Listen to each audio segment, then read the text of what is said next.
Technology was supposed to be this amazing thing, right? It promised us a kind of utopia, a world where our lives would get simpler, where progress was just a given. But let's be honest, for a lot of us, that shiny future has turned into something, well, a lot more complicated. And this quote from Mark Rolston at Argo Design, it just hits the nail on the head. It perfectly captures this feeling that so many of us have. The dream was these huge leaps forward for all of humanity. But the reality? It feels more like we're just fighting misinformation and online hate. That promise of empowering every single person now feels kind of broken. So, yeah, what exactly went wrong? How did we end up with this massive gap between the incredible dream of technology and the reality we're all living in? Well, that is exactly what we are going to break down right now. The thing is, there's no single easy answer. It really comes down to two major cracks in the whole foundation. First, the very real human cost of all this unchecked innovation. And second, the friction inside companies that just stops progress dead in its tracks. So let's talk about that first crack, the human cost. And look, this isn't some abstract idea we're talking about. This gap between the promise and the reality has caused some tangible harm. Everything from major ethical screw-ups to the slow, quiet erosion of our actual skills at work. Just think about this number for a second, 690,000. That is how many people who had no idea they were part of this were involved in a single, super controversial experiment run by Facebook way back in 2012. So what Facebook did was they started messing with people's news feeds to see if they could make emotions contagious online. And when people found out, the outrage was huge, and for good reason. It just blew the lid off this massive failure of ethical oversight and showed a pretty profound lack of respect for people's consent in the digital world. And it's not just these big ethical scandals. There's another, more subtle human cost. Our skills are literally degrading. Think about it like this. When you go from actively controlling something, like a pilot actually flying a plane, to just passively monitoring an automated system, your skills start to fade. That constant back and forth that keeps you sharp, it's gone. We become passive observers, and that's a huge problem when things go wrong and we need to jump in. All right, so the second major crack is something that happens inside these companies. It's a cultural fear of failure.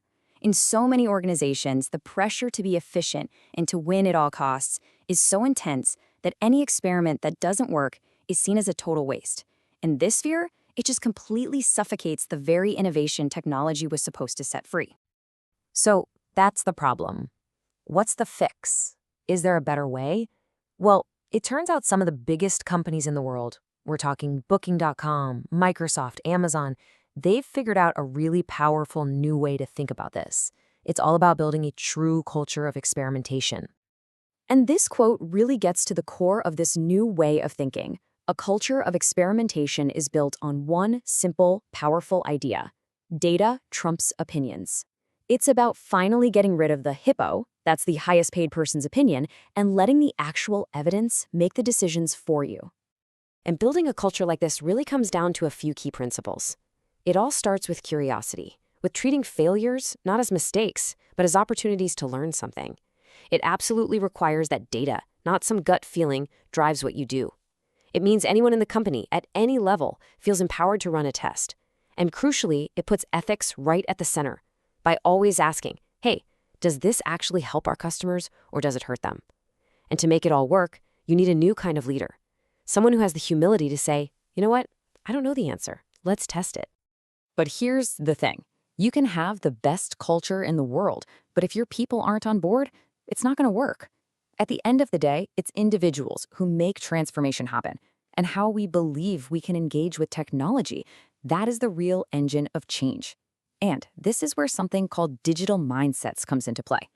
So what exactly is a digital mindset? Well, it's basically a mix of two of your core beliefs. First, what do you believe about your own ability? Do you have a fixed mindset, where you think your tech skills are what they are and can't change? Or do you have a growth mindset, where you believe you can totally learn and get better?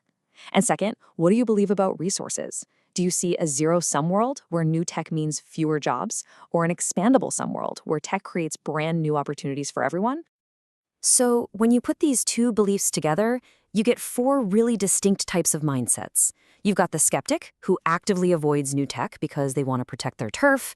Then there's the master, who learns the tech but only to get ahead and dominate. You also have the partner, who sees the benefits of tech but kind of lets everyone else do the heavy lifting.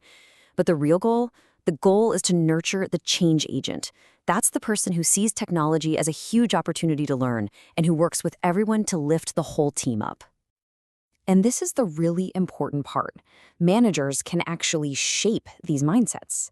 It really starts with them being self-aware about their own beliefs. From there, they have to frame new tech not as a threat, but as a chance to learn something cool. They need to provide real resources, real training, like how the Royal Bank of Scotland created totally new journey manager roles. And you know what? They have to strategically use the strengths that all four of these mindsets bring to the table. Okay, so let's tie this all together. We have our solutions, building a culture of experimentation and really focusing on digital mindsets. But how do these ideas actually fix those big cracks we talked about at the very beginning? It's actually a pretty neat fit. You take the problem of ethical failures, you address that with a bottom-up culture where everyone feels empowered to ask if an experiment hurts customers. That problem of our skills degrading, you counter that by focusing on growth mindsets and making learning a constant thing. And that crippling fear of failure inside companies, you dismantle it with a culture where data makes the call and failure is just another word for learning. See? Every single problem has a clear, actionable solution. And that brings us to the final and maybe the most critical question. This comes from the Chief Product Officer at Booking.com. Building this better future, it isn't just about the tech or the org charts. It's about our own personal willingness to be humble, to stay curious, and, to be proven wrong in the search for getting it right.